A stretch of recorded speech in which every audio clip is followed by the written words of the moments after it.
That's such a great point. Absolutely. That our fat tissue holds on to toxins. We Mm, do absorb toxins.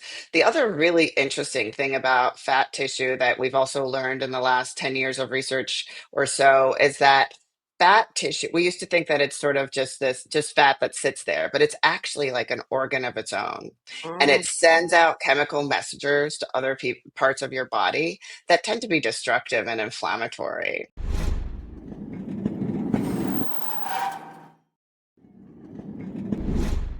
Your effort shines brighter than the stars, lighting up the top no matter how far. Oh my gosh. Oh my god. Yes. Finally. Finally. I want to thank you guys so much for tuning in. Don't forget to dare to be different. And don't forget to like, comment, subscribe, follow, wherever you're watching right now. I really don't care at this moment that you watch.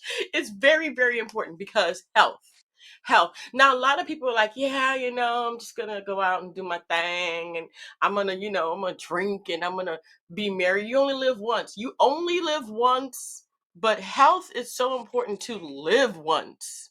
It's like, okay, so you want to have fun. I got it. Got it. You want to enjoy life. Got it. Got it. But you can't enjoy life if you're sick. Health is very, very important. And you're going to live as long as you live. Okay. I always tell people if you're meant to die in an airplane crash and you're scared to fly, the plane's going to fall on you. It's just the way it is. Okay. But living life in health and just, it makes a big difference. We're going to be talking about that today. I have Dr. Aleksandra on the show, and I hope I said that right. Welcome to the show, girlfriend. How you Thank doing? you so much. Good, good, good. How are you? I'm doing good. I'm doing good. Man, I'm telling you, how important is it? And I have to get right into this question because I'm going to tell you why in a second. But it's like so important. People, oh, I want to live life and I want to be, want to go out and I don't want to be worried about this. Okay, I got it. But how important is it to live that life in great health so that you can enjoy that life? Yeah, that is such a great question and so well put.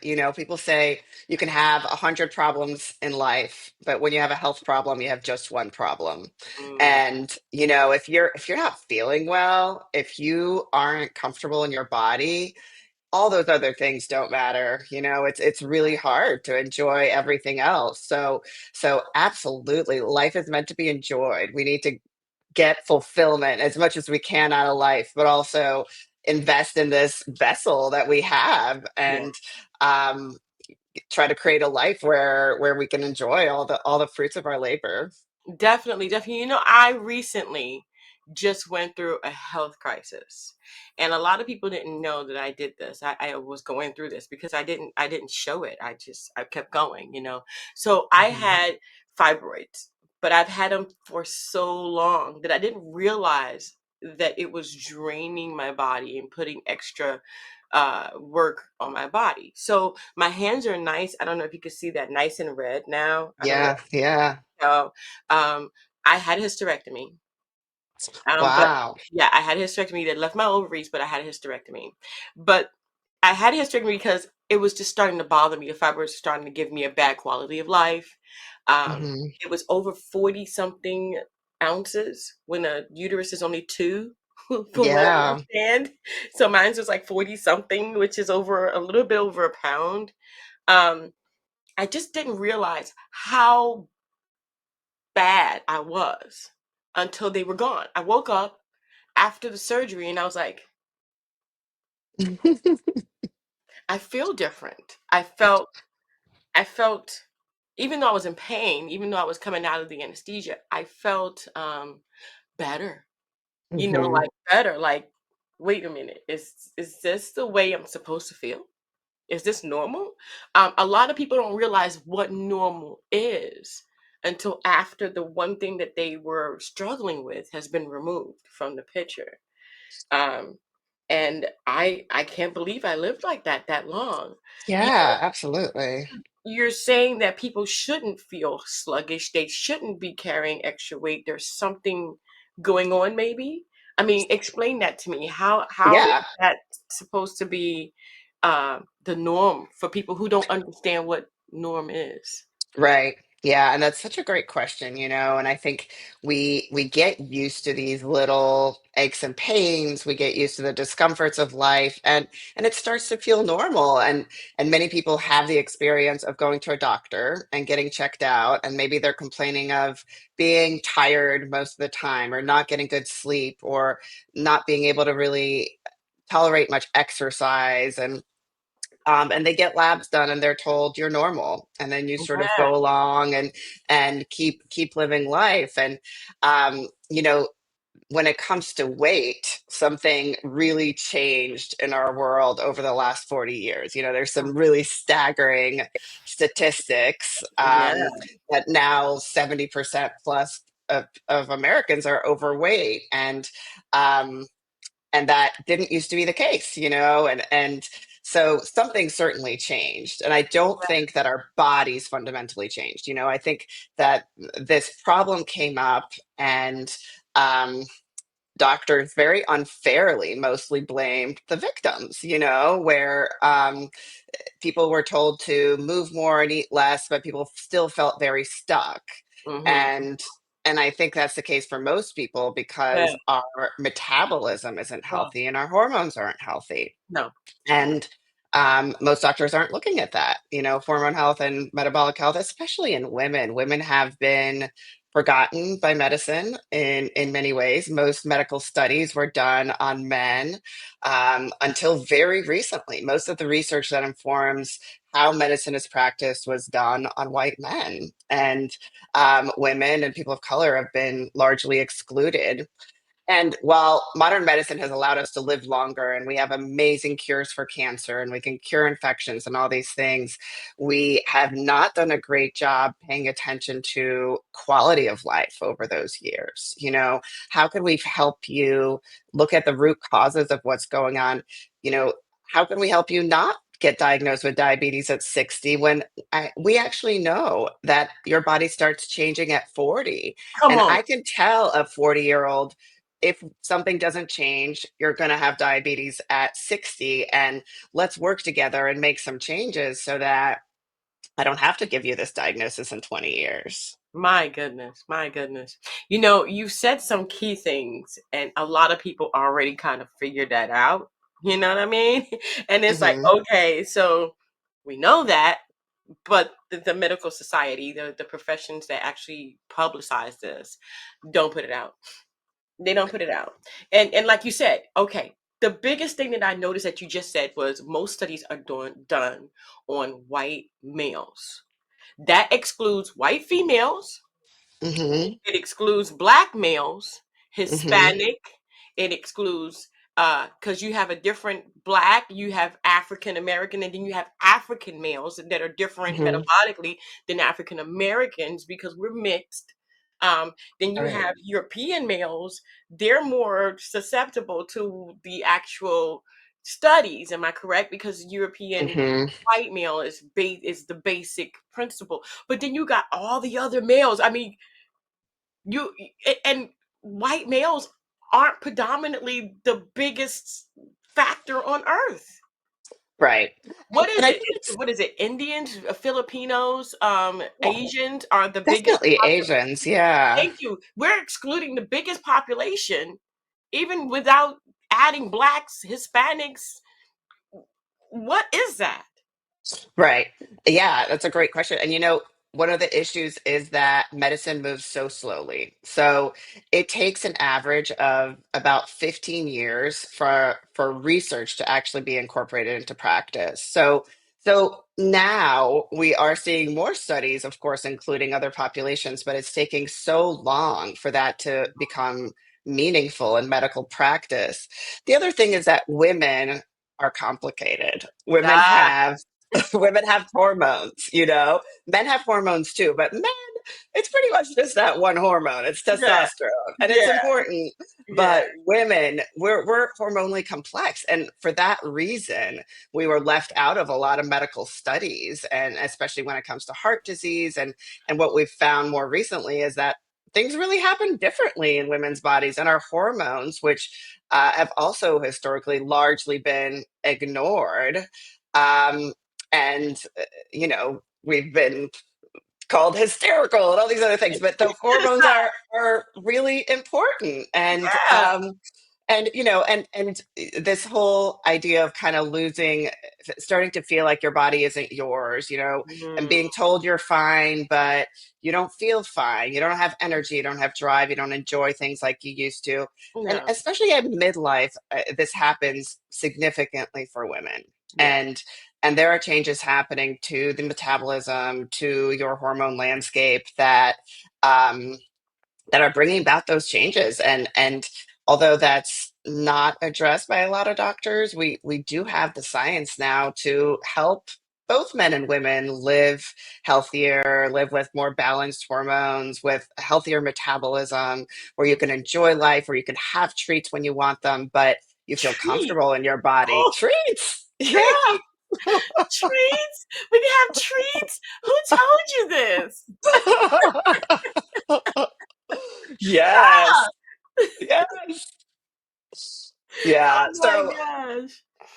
I think, when it comes to weight, I'll tell you just some of the most powerful things that I've seen help my patients and my clients. And I think having a good routine 85% of the time, having sort of a routine that includes mostly whole foods. So we talked about how this change happened where, all of a sudden most of America is overweight where we weren't before. And most of that I think is related to the fact that we are no longer eating real food. There Mm, are chemicals in our foods that make them what's called extra palatable, hyper palatable. So basically they're so good you really can't stop eating them. And we've been convinced that that's okay. Doritos has the commercial, you can't have just one. I think it's Doritos. And that's not a good thing. That's no. tricking our brains to have hormonal responses where you can't stop eating. And just trying to focus on eating whole foods, real food that comes from the earth 85% of the time can change your metabolism in just 2 weeks, Oh yeah. and can change the way your body processes fat and sugar and all those things. You know, I love what you're saying because I mean, even though I'm a thick girl and I mean, my whole family is kind of on the thick side. So my normal weight is 150. I'm at 189 right now because of the hysterectomy. I'm not able to work out because of the core and this, and you can re-injure yourself. You can't open the wounds and stuff like that. So I'm like, I'm gaining weight by the day. But I will be able to lose weight as soon as I'm able to kind of walk and more and get. But I think that a lot of people don't realize that we are set on a pattern that is self-destructive. um People used to, back in the 50s, we used to go to the garden and pick food. Now Right. we go to the Yeah. store and we pick boxes. You're Hmm. going to pick something. When I go to the grocery store, most of my, like 90% of my stuff that I have in my basket are fruits and vegetables. And then the rest might be a bottle of something or something else. You know what I mean? I might have like Hmm. a veggie burger just for the time where, but it's like, okay, I've researched the ingredients. They're all real ingredients, so Yes. but people don't realize that you're right. We are picking boxes, pre-made boxes, with sodium that is way beyond the amount, with sugar, which is going to deplete your insulin levels in a drastic measure. People are known to be eating 2 bags of sugar a year. Yeah. You know what I use for sugar? I actually dissolve dates in water. Oh, wow, that's awesome. You take a date, you take a few dates, you put it in boiling water, you stir it, it dissolves. Hmm. The date itself dissolves, and you can use that to sweeten any of your stuff. You know, Right. um, to me, that's healthier. I know I ate 2 dates today, which is Hmm. not even a tablespoon of sugar, but because it's in water, it's gonna sweeten the entire thing. Right. The choices we make are just, and they're thrown at us. Yes. It's marketing. It is. It's marketing, and that we have more and more evidence that food scientists and the food industry um, have used a lot of the similar techniques that the cigarette companies used. Mm, And there's been so much pressure and lobbying that um, chemicals have been allowed into our food here in the U.S. that are not allowed in other countries, not allowed in Europe. People yeah. often notice, when I go to Europe, I lose weight or I don't gain weight eating the same things. And there are just non-food chemicals that change our metabolism, that change our metabolic landscape and change our hormones. We have a number of studies now that show that men who are in their 20s now have an average testosterone that's the same as 70-year-old men 20, 30 years ago. Oh. Yeah. So Oh. it's the level of dysfunction, and most doctors don't know how to look at hormones necessarily, or don't find it valuable to take the time. But when I look at hormones for both men and women, most of us living in this modern food environment with the amount of stress that we're under, with the chemical exposures that we're exposed to, there is quite a number of people who have major hormonal disruptions. And that's premenopausal women, postmenopausal women, that's men, of course. And, I'm seeing people who are younger and younger, and these disruptions are happening on a pretty large scale. I agree with you. They said that now, younger people are getting colon cancer, um, Yeah, and it's in the food. I'm sorry. I 100%. I mean, what has changed to make younger people get colon cancer? What is it that has changed? It's the diet. It's Right. the environment. It's always been conducive to all kinds of different things. It depends on where you live. If you live in a big city, you've always been subjugated to higher toxin levels. If you live in the country, Hmm. lower toxin. But there's always been those toxins that are going to Hmm. be in the air that are going to, you know, you're going to be susceptible to. But what has Right. changed internally that we normally would do that we didn't do 50 years ago, that we didn't do even in the 1980s. In the 1980s, I was like, I was walking down the street. I was like, where can I get my next piece of fruit? I just wanted to Yeah. go to one of those stores that had the fruit baskets outside in New York and pick up a pomegranate and just like, okay, this is my lunch. Um, Right. it's changed now. Now people go inside of the store and they get these ready-made bags that have this thin plastic, and it's under heat lamps, and it's chicken that's been sitting heating in plastic for Hmm. hours. Right. I think we're just starting to learn all the damage that the microplastics are doing. There's so much of our food is made in plastics, and we know, we're seeing microplastics in people's brains, Yeah, and we have it's causing our metabolism to slow down. It's causing hormonal disruptions. So, I think that there are this kind of paints a bleak picture, but I think that there are things that we can do to yeah, kind of to protect ourselves to some extent. yeah, And um I think the whole notion that you're talking about, trying to fill up your cart with fruits and vegetables, it is very hard to overeat real food. It's not impossible. Some people will still do it, but I most people I know can't. I won't can't. sit down and eat six apples in a row. But I it can is do so two with peanut butter. right. With Y- peanut butter. Yeah. And then But that's a meal. That's a meal. exactly. That's a meal. Yes. Yes. And I Um, think we don't understand, and I think it's very unfair what happened to most of us in the last 30 years, where a lot of men and women came to doctors saying, I've gained weight, I don't know what to do, and they were told, eat less, move more. it And I doesn't think work. that is so limited. That's so limited. The thing is that your brain and your body is being hijacked by chemicals, and Yeah.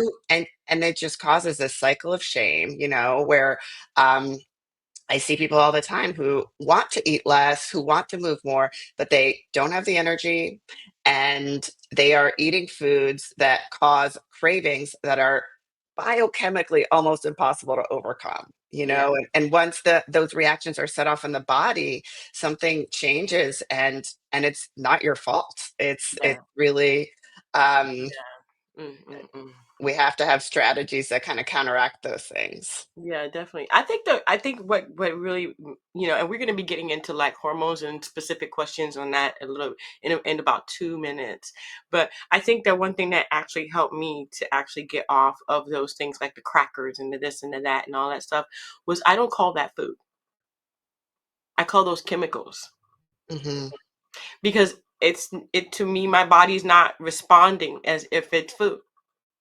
It's responding as if it's a foreign thing, and fat is developing to protect me from the chemicals that are in that food. So the chemicals are being inserted into that fat, and the fat is protecting my body and me from actually absorbing those chemicals to make any of my other or major organs go bad. But eventually, that's why you have to be careful losing weight, I think, because of the chemicals that are stored inside the fat to protect the body. And I think that's kind of like and please help me if I'm wrong, but fat in itself is not just fat. It's more of a self-defense against things that may be in your body that your body's trying to kind of hide from you or protect you from. I mean, that's what I feel. Yeah. That's such a great point. Absolutely, that our fat tissue holds on to toxins. We Mm, do absorb toxins. The other really interesting thing about fat tissue that we've also learned in the last 10 years of research or so is that fat tissue, we used to think that it's sort of just fat that sits there, but it's actually like an organ of its own. And mm, it sends out chemical messengers to other parts of your body that tend to be destructive and inflammatory. So we know now that both fat and muscle sends out chemicals to other parts of your body, regulatory chemicals, peptides, communication chemicals that have different impacts on what your body is doing. So the biochemical signals that come from muscle are really protective. So muscles send out signals that help you stay lean, that protects your heart, that protects your kidneys, your brain. So the more lean, healthy muscle you have, the more of these chemicals called cytokines that those muscles are producing. And fat tissue stores those toxins, just like you said. And um, fat tissue will send out toxic chemicals that it causes inflammation, and as people lose weight, sometimes they do feel a little worse, and I always say that gradual weight loss is best. If you're going to do some kind of crash diet, if you want to lose 20 pounds in 2 weeks, that is not a good idea. That's not sustainable, that's not healthy. Slow and steady, 1 to 3 pounds a week, I think, is fairly healthy. Half a pound a week is okay. It is better. I think usually when people get to the point where they want to lose weight, they really want it to happen fast. They want to see results, but slow is good because those chemicals are in your fat tissue. my Those gosh. toxins. I thought I was just hearing, how you hear stuff and it's like, yeah, I'm going to ask a doctor one day. But you got to be careful who you go to too. Okay, so, that's just like crazy for me. That's like fat tells you got to go. Just hello, Telly, the talking tummy. You have got to go, okay? But I mean, just things like that. It's like, oh my gosh, no way.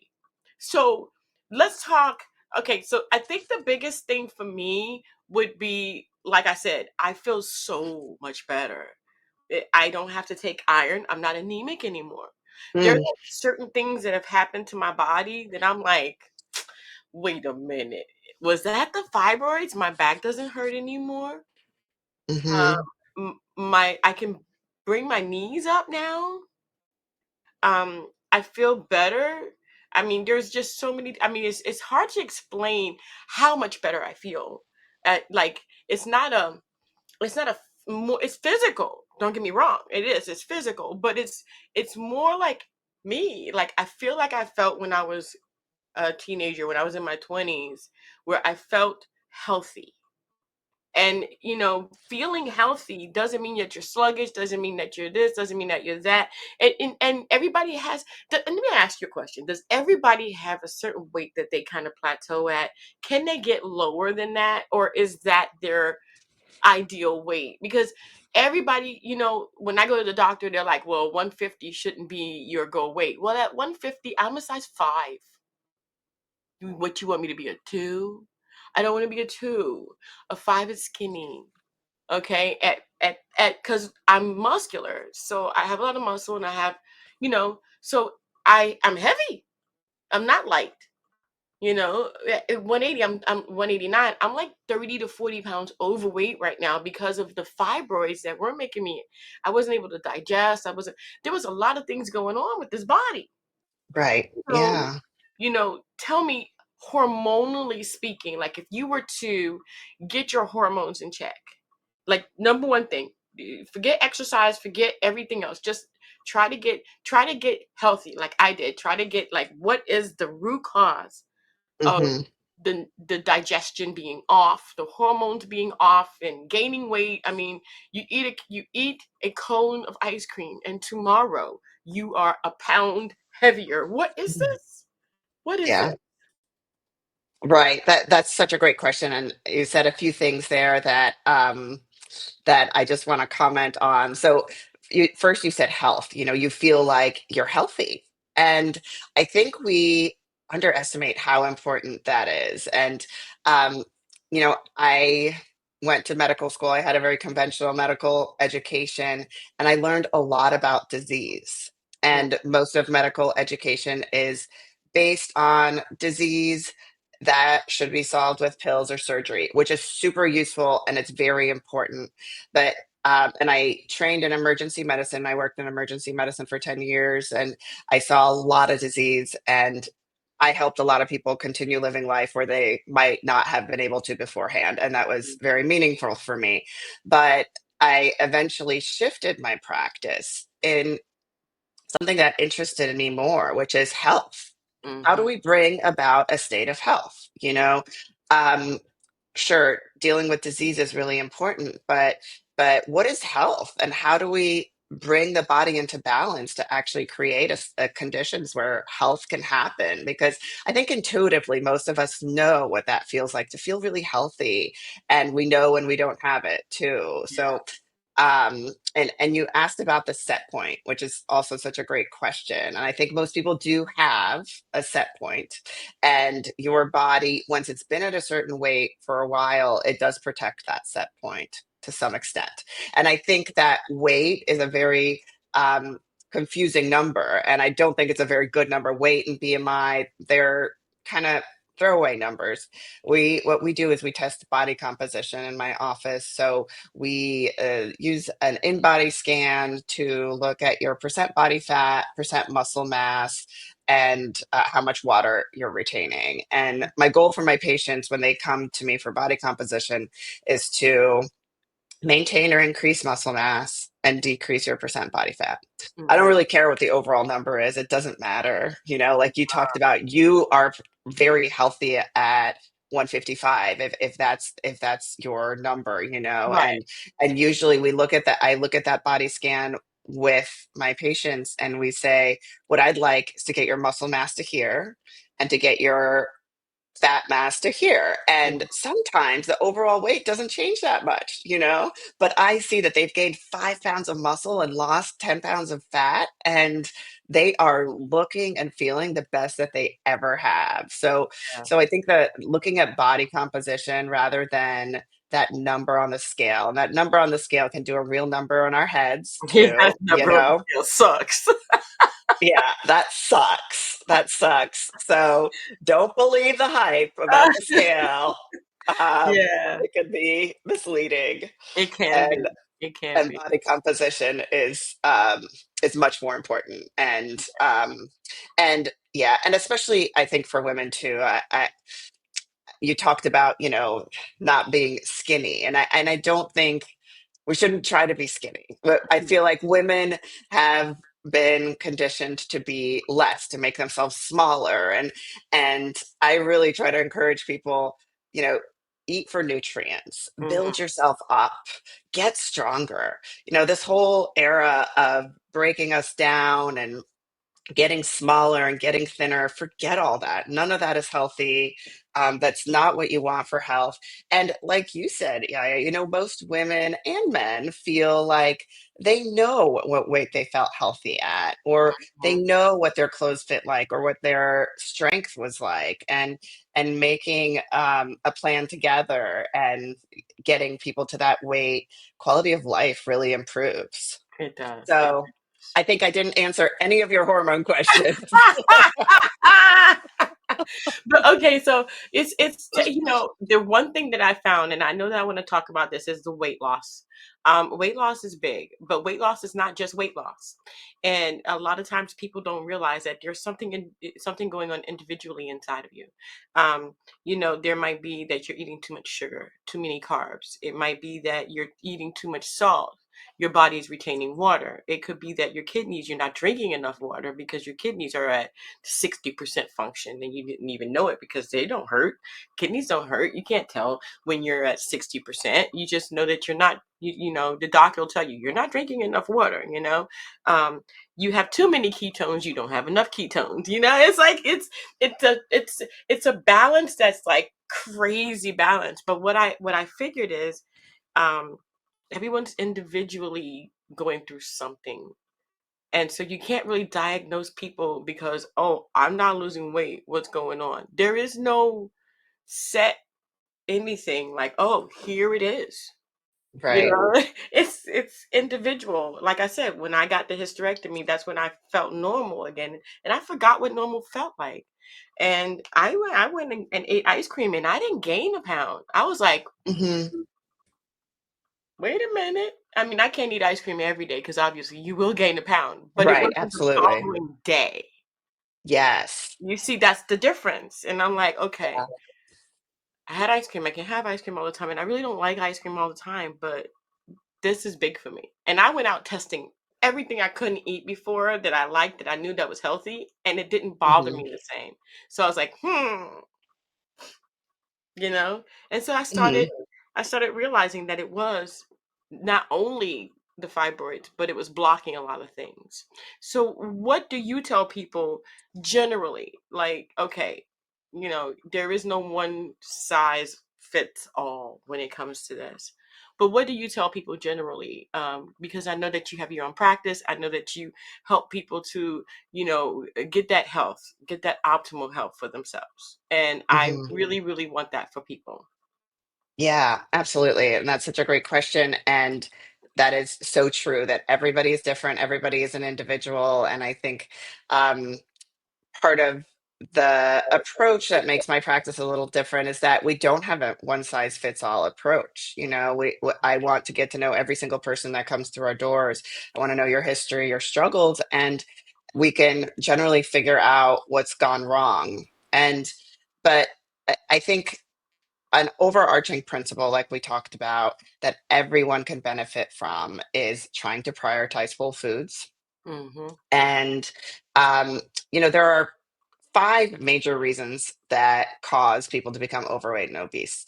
They are having too many calories than you burn. That's sort of the overly simplistic. Um, that's the paradigm that we've had for a very long time. It falls short in a lot of ways. But if you sit down and eat 4,000 calories a day and you're 5'3", you will probably gain weight. So that law holds true. Hmm. Then second is your hormone balance, and that's what we've been talking about to some extent. And when we talk about hormones, there are sex hormones like estrogen, progesterone, testosterone, but you also mentioned insulin, which is one of the most important metabolic hormones. Yeah. And again, because of our food environment and the food that's available most of the time now, a lot of people become insulin resistant, which means that your body has to make more insulin in order to have it do its job. And insulin sends a signal to your body saying, hold on to fat. So there are strategies to become more insulin sensitive. And um, building muscle is very important for that too. That's one of the signals that muscle sends out. It makes you more insulin sensitive. So there's a hormone balance, and then also your thyroid hormones, your stress hormones, all those hormones make a difference. And Mm, then one other area we don't think about very often is the gut microbiome. And you mentioned your gut yeah. also, and gut health has really, this is also kind of an emerging science. We're starting to understand more and more about it, but there are more microbes living in the colon than we have cells in our entire body. Mm, So there's this whole community. And again, they're sending out messages. They're sending out chemical messages to other parts of the body, regulating our metabolism, regulating our mood, regulating our energy. And it's a very, very sensitive system. And again, non-food chemicals in our food. People don't like me for this, but I talk about Diet Coke a lot. A lot of people like Diet Coke, I but there don't. is stuff in Diet Coke that will kill the good bugs and create bad bugs in your in You your can in your clean gut. you can clean your toilet bowl with Coke. You can. It Yeah. I is, mean, that I mean, doesn't belong. really? Yeah, and we do gut health testing and rehab with some of my clients too. And sometimes eh, what happens is all of a sudden the bloating goes away, the energy comes up, and all of a sudden you're able to burn fat Mm, because there are some, and I'm going to say women because this happens more to women than to men, but I see women who are literally doing everything right. mm, They are exercising, they're eating clean, they're going to the gym, they're making sure that their diet is not taking in too many calories, or you're eating healthy foods, and still the weight's not budging. And then we want to look at hormones. Is there something going on there that's telling your body to store fat? And then we want to look at the gut microbiome too, yeah. because that can also send signals for your body to store fat. Hmm. And then the last two things are stress and sleep. Yeah. And, we've also seen studies that show that we are sleeping on average 2 hours less than our ancestors were 30, 40 years ago. Sleep is getting pushed by the wayside, and there's so much repair and uh, upkeep that happens when we sleep. It's Yeah. almost impossible to lose weight if you are not sleeping at night. Oh, let me tell you, I am. I'm sleeping. Okay. Got a That's new good. mattress. I got a new mattress called Dream Life, I think it is. And when you get in there, it like holds you like this, and you're like, I gotta Oh, get out of bed. You don't want to get out of bed. It's like you get in yeah. the bed and it's like, when did you fall asleep, darling? I have no idea, but it was so good. And I Yeah. have no problem sleeping. And that did make a big difference too. Made a Yeah. big difference too, yeah. Because you're not eating during sleep. So you're like, Right. but don't eat too close. Is it okay? Is it true? Because I don't want to say this because I'm not a doctor of medicine. I'm just, Mhm. but is it true that if you eat too close to bedtime, it's not good for you? Like your body has to process that before it can get into healing? Yeah, so that's another great question. So I think when we talk about what works for everybody, the low-hanging fruit, I say start with whole foods, and in the summertime, don't eat after dark. And that's really, really powerful. Giving your body a break um, from metabolizing food, from all those biochemical reactions is really important. And, we again, I think snacking that's somewhat of a new phenomenon. Like 50 years ago, people were not eating popcorn and watching TV half the evening. Yeah.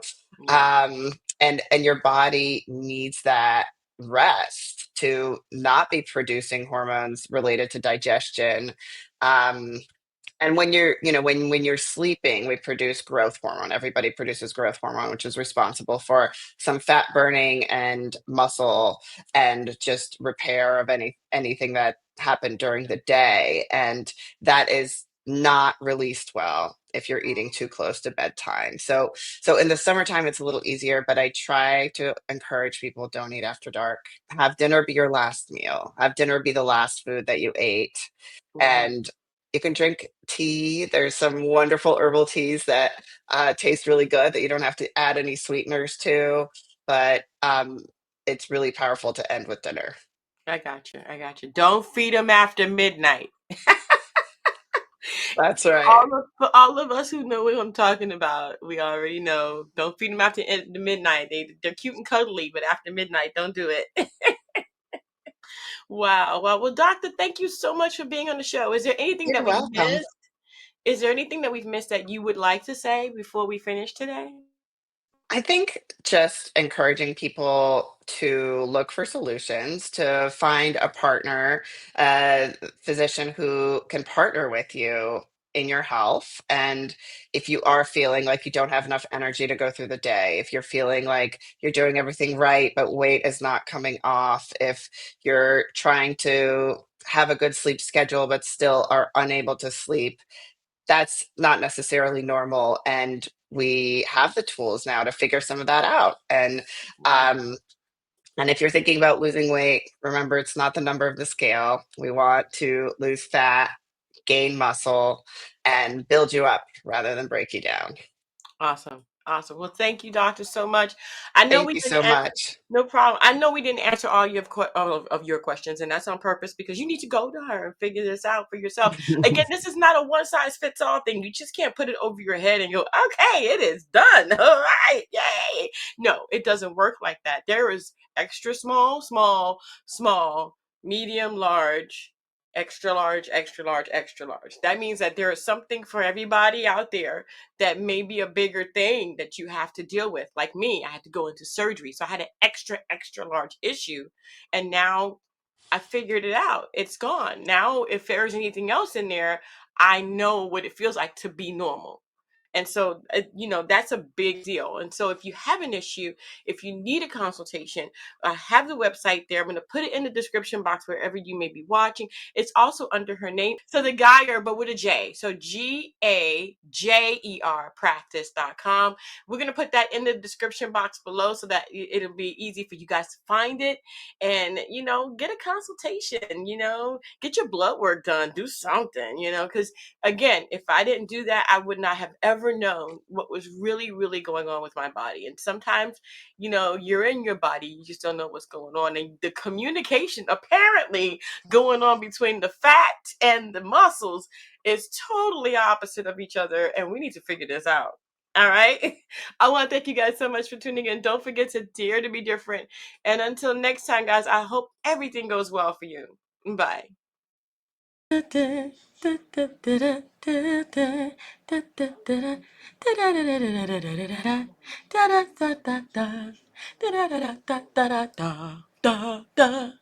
Thank you for watching.